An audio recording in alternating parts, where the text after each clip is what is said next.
Hi, everybody, and welcome to another episode of the Gray Fox Latin Teacher Podcast. My name is Kostas, and I'm back once again with my friend Andrew. Hello, Andrew. Hey there, Kostas. It's good to be back. It is indeed, and we have a very special show for everyone tonight. So on our last episode, we talked a little about something that we're quite excited about here at Gray Fox Tutors, and that is the introduction of our series of stories featuring the Roman detective Glaucus, who is, as I just said, a detective who takes to solving a lot of mysteries that span a pretty broad range of time in ancient Rome. Andrew, why don't you tell our audience a little more about that so they know what to expect here?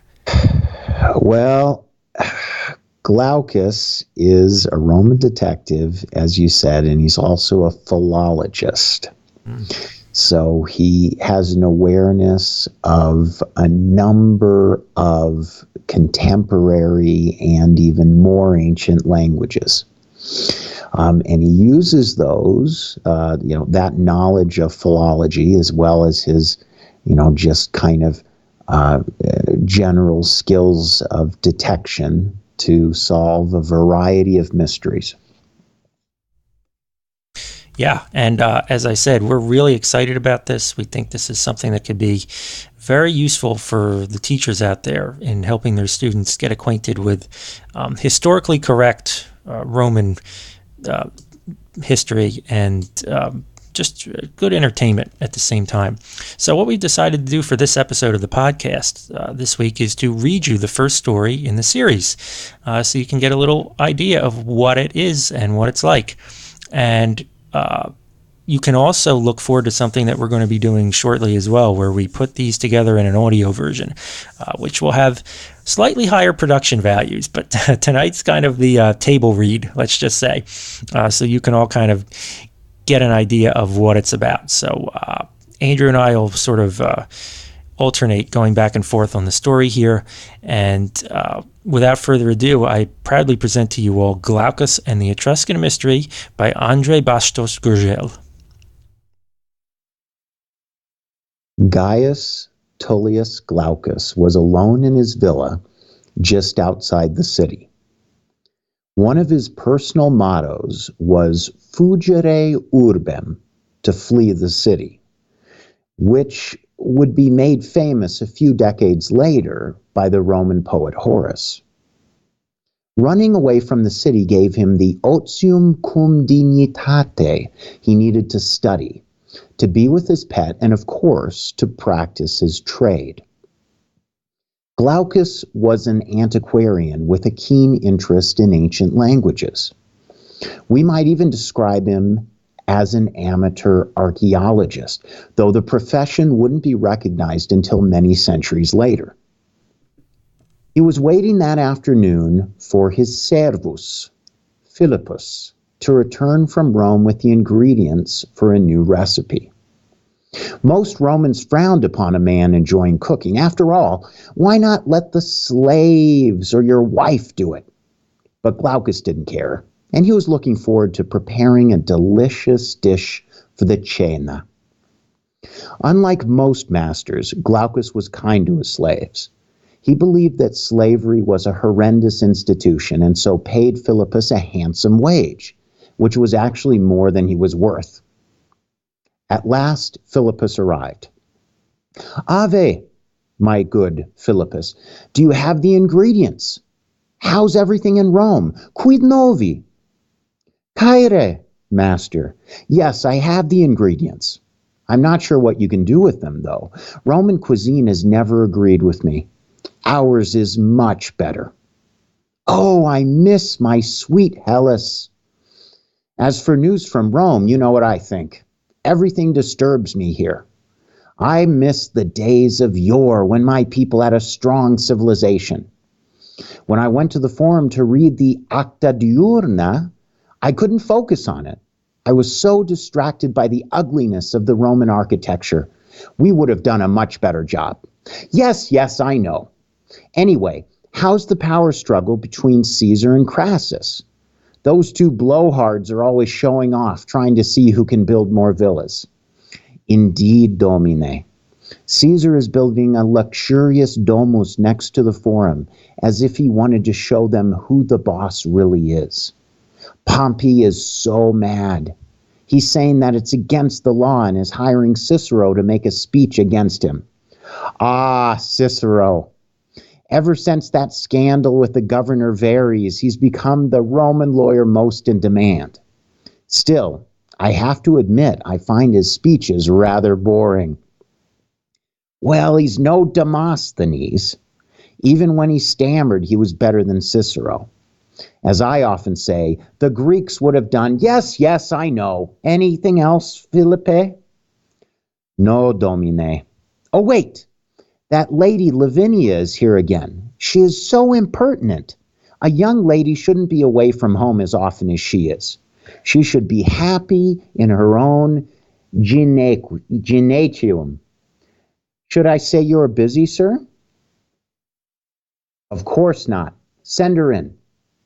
Philippus left the room in a huff, but Glaucus ignored him. A minute later, Lavinia came in. Salve, Lavinia.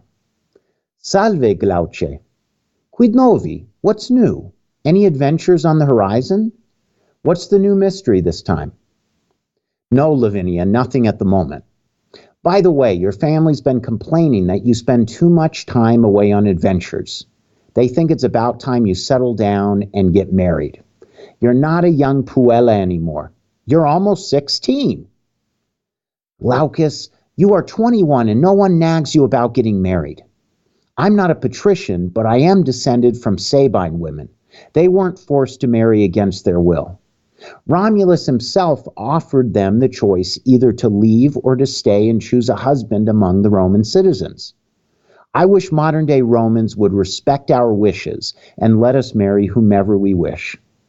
Ita vero, Lavinia. Point well made. Who is the new suitor, by the way?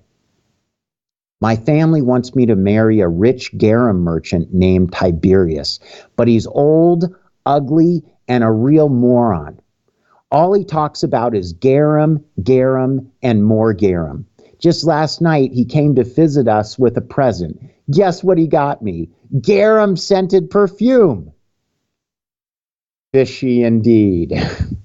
And I do agree with you. It's a shame our society is so backward. I wish we were as free as Egyptian women. Come on, Lavinia. We should never imitate those barbarians. I hope one day they become civilized Roman citizens. Hey, Veda, stop that. What's wrong, boy? The dog had run into the room and was barking and howling. I don't understand why you bought this dog, Glaucus. I know you like exotic things, but this animal is just too weird. Most of the time it sits there like a holy man, as if it were in some sort of deep meditation. Then out of the blue it becomes wild and restless. That thing gives me the creeps. You know the story. The Indian merchant I bought it from told me it's descended from Sarama, the Hindu dog goddess. This species always knows when danger's near or something exciting's about to happen. Besides, it only cost 50 sestertii. Hey, who's there? A stranger had just entered the room, a legionary from the personal guard of Julius Caesar. The man said, Glaucus, I apologize for coming unexpectedly like this. I announced my arrival to an old slave, but he paid no attention to me. He just kept staring at a fox near a tree. He must be Greek or Macedonian, right? I wish you would flog him for his absent-mindedness. Yes, I may do that later. Anyway, how is our great consul Julius Caesar doing? I've heard he's building another huge domus. That's exactly why I'm here. Something very bizarre has happened, and Caesar's hoping you'll come and meet him. As soon as the messenger left, Lavinia turned to Glaucus and said, Don't even dare tell me to go home, Glaucus. I'm coming with you. Now, about Philippus, the messenger is right. I don't know why you keep that old slave around. I've heard there's a new second-hand slave market by the Via Appia. You could sell him for a reasonable price.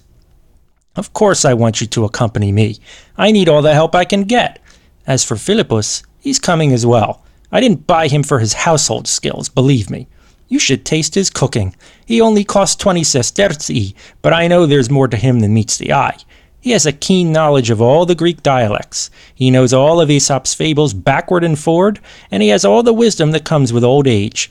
I hear Cicero's going to write an essay on old age. I hope it'll be worth my time. Hey, Veda, stop that. Don't bite my new toga. Quiet. Looks like he wants to come too. Well, remember the words of the merchant. He may prove useful. Alea iacta est, as Caesar likes to say whenever he's about to try my dishes. Glaucus, Lavinia, Philippus, and Veda accompanied the messenger to the city. After riding for about an hour, they at last reached the main domus of Julius Caesar, who greeted them enthusiastically. Salvi citis, amici. Welcome, Glaucus, and Lavinia. It's a pleasure to see you, my dear. How are things? Still refusing your family's matches? When's your wedding? Maybe ad calendas Grecas, mighty Caesar, answered Lavinia. I never heard about those, Philippus said. Must be a new thing. Ah, this new Greek generation. I miss the days of yore. Julius Caesar ignored the old slave's remark and continued. Thank you for coming to see me, Glaucus. It really is a very urgent matter. We came as fast as we could, Caesar. It's always a pleasure working for you. You always present me with the most intriguing mysteries. I hope I can be of assistance. This time we're dealing with something truly bizarre. Sempronius, come and tell our guests what you saw. A very large soldier approached the group. He was clearly a hardened veteran who had suffered some sort of trauma. The man cleared his throat and said, I had never seen anything like this before. I was hanging around the construction of our master's new villa, minding my own business, flogging the slaves to ease my mind, when the workers started yelling. They'd found something extraordinary. It was a tabula, written in an obscure language that reminded me of Etruscan. I'm not a big fan of reading, but I did spot the word anathema, which scared me a little. Now the workers believe the place is haunted, and there's a rumor going around that the building site is an ancient Etruscan graveyard, and trouble will befall anyone who continues to work there. To make things worse, last night at midnight there was a foul smell and a strange apparition appeared at the site. It was dressed in funeral clothes and was yelling curses in a dreadful language. Oh, mighty Caesar, please don't make me go back there. Glaucus thought for a moment and said, It's an intriguing story, Sempronius. Now, may I see this tabula? Two slaves carried the tabula into the room. Glaucus gazed at the inscription for a few minutes, then said, Well, Caesar, the marble is antique, perhaps cut many centuries ago, but the inscription seems to have been added later. The text is definitely in Etruscan, but it's written in an older form. If this is legitimate, it dates from 8 or 9 centuries ago, before the Romans came to Italia. Still, there are a few mistakes. A few of the Etruscan words are misspelled. It should be hninthiel, which means death, and shuthi, meaning grave. Then there's the word kroimen, which isn't an Etruscan word at all. It looks almost like an Etruscanization of our Latin word crimen. The instant Glaucus had finished, Lavinia said, You're missing something important, Glaucus. I'm descended from Sabines and Etruscans. My late grandmother used to tell me stories that she'd heard from her grandmother. The Etruscan people didn't write from left to right as we do. They wrote from right to left. If this tabula is as ancient as the workers believe, it shouldn't be written as we write Latin. A little shy, Philippus approached the others and said, Begging your pardon, sir, may I speak? The word anathema has become very common among Romans. You're so used to copying us that you often don't realize we did things first. We were the first ones to say anathema. I'm just an ignorant slave, but I don't think Etruscans would have known this word or concept. Caesar looked amazed and said, Optume. It's settled then. It's a forgery. Tell the workers to go back to work, Sempronius. There's no danger. Caesar, please don't send me back there. Maybe the ghosts made a mistake when they wrote the inscription. The dead are probably too busy to check the spelling of their curses. Only the gods know what they might do to us if we go back there. Shame!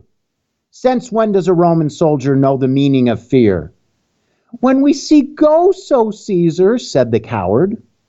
Glaucus, curious to see the ghost, said, Caesar, why don't I go to the building site and wait for the ghost?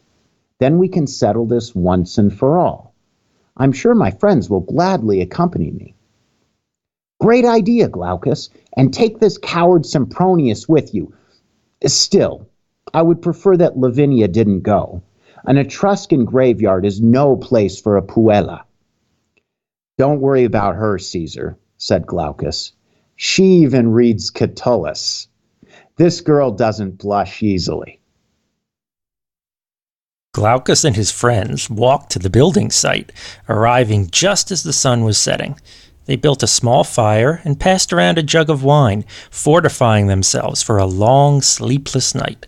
Glaucus had just begun to nod off when he was jolted awake by a sudden loud noise. That must be the ghost, said Lavinia, leaping to her feet. No, that was only Philippus snoring, said Glaucus. Idiot, wake up! The ghost will see us. I thought you didn't believe in ghosts, Lavinia, Glaucus said. Well, the inscription is full of mistakes, but maybe the ghost wrote it in a hurry. I agree, said Sempronius. Let's get out of here before it's too late. Shut up, you coward. Bene, Lavinia, as you wish. But if we do come out of this alive, will you go out with me? Get lost, you creep. Master, do you think the ghost is real? Asked Philippus, yawning. I don't know, but Veda looks calm. If we were near a supernatural presence, he would surely let us know. I wish you would stop talking like that, Glaucus. That dog is no more magical than you or me, said Lavinia. But no sooner had Lavinia said these words, and the apparition appeared. It was tall and dressed in Etruscan funeral colors. The figure was moaning in something unrecognizable in Etruscan. There was a stench of decaying corpses, and his voice echoed like thunder. Philippus and Sempronius were already running for their lives, and even Glaucus was considering retreat, when Veda suddenly let out a yelp and rushed at the ghost. All was thrown into a confusion, but when the dust cleared, the group was shocked to see the terrified ghost running for his life. The figure attempted to scale a wall, but Veda bit him in the leg and dragged him to the ground. Things would have gone badly if Glaucus hadn't then grabbed Veda by the collar. Calm down, Veda. Good boy. Bravo, Veda, Lavinia said. Now let's see who dared play this trick on us. No, Lavinia. Let's tie him up and wait for Caesar. It's best if he removes the funeral mask. They carried the bound figure back to Caesar's home, waiting in the atrium, while a house slave fetched the master from the garden. In a minute, the general had joined them. Then, with little fanfare, he strode up to the figure and yanked the mask off his head. The whole group gasped together. Crassus! It's you who were behind all this mess. But why? Tell me the truth, and I promise that I won't press charges. I couldn't stand the fact that you were becoming richer and more powerful than me. I had to prevent you from building your new villa, and so I faked the Etruscan tabula to scare the workers. The awful smell came from a mixture of garum and asafoetida, a condiment used in barbarian regions. Now that you've uncovered my plans, I'll need to find other ways to make more money. I'll invade Parthia if I have to, but I must continue being the richest man in Rome. When Crassus had left, Caesar addressed Glaucus and his friends. Gratias vobis ago, amici. Thank you very much. Now I can build my villa without delay. Please stay for dinner. Publius Sirius is coming here to give us another of his great performances. We certainly will, Caesar. In fact, I can think of one of his maxims that Crassus should have had in mind. Bene, which one? Avarum irritat pecunia, non satiat. Finis est. All right. Well, we hope you enjoyed that. Andrew, that was a lot of fun.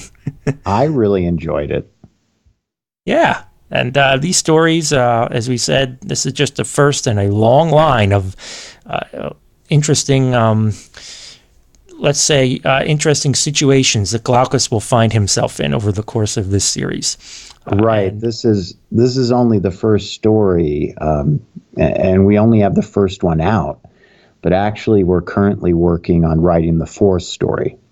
So we're quite far along in this, and I will say that some interesting and exciting things happen to Glaucus. Yeah, and what's great about him too is, and I think we mentioned this before, but it bears repeating, I think, that Glaucus is going to live to a ripe old age, so he's going to cover quite a bit of Roman history. Right, well, that's the idea. So while the stories are meant to be fun, while they're meant to be interesting, as you can tell, I think from this first reading, they're also meant to teach the reader things about Roman history, Roman culture, all that sort of thing. Also, about philology and other languages besides Latin. Yeah, I especially like the parts where the Etruscan came in this story. Yeah. Obviously, that's somewhat limited, but it's great if you want to get students, more knowledgeable, not just about Rome, but about the world at that time. Other people, other languages, all of that. Yeah. All right. So a bit of an abbreviated episode, but we really wanted to bring that to you, and we hope that you all enjoyed listening to it as much as we enjoyed bringing it to you. And we will certainly let you know as soon as the audio version for this comes out, and for all the subsequent installments in the series featuring Glaucus, the Roman detective. So thank you very much, Andrew, for being here today. Yeah, thank you, Kostas. It was a huge amount of fun reading. Yeah. And thank you to all of you for listening. And if you've enjoyed what you've heard today, we invite you to please subscribe to this podcast. Please also check out our website at greyfoxtutors.com. And that's Grey with an E, GREYFOXTUTORS.com. And in particular, the archives page at archives.greyfoxtutors.com, where you will find a wide variety of free resources for Latin teachers. Everything ranging from downloadable visual vocab sheets to maps of the world and the United States with their corresponding Latin names for the countries and the states, respectively. We have declension charts, verb paradigms, all kinds of things that are there to help teachers and students alike. We also have information on our free conversation class over Skype for Latin teachers, our free conversation textbook, and, of course, this is where you will also find the story that you heard here today. You can go right there to the archives and download it, and all the subsequent installments of Glaucus will be featured in the archives as well. If you have any questions or comments that you'd like to share with us, you may do that as well by emailing us at comments@greyfoxtutors.com. Take note of that. That address there has changed since the last episode. So this is comments@greyfoxtutors.com. And if you're listening to us on YouTube, please click the subscribe button and then the bell so that you will always get a notification when we have a new podcast episode up. So that's it. That's going to do it for today, and we will see you next time on the Grey Fox Latin Teacher Podcast. Valete, everyone.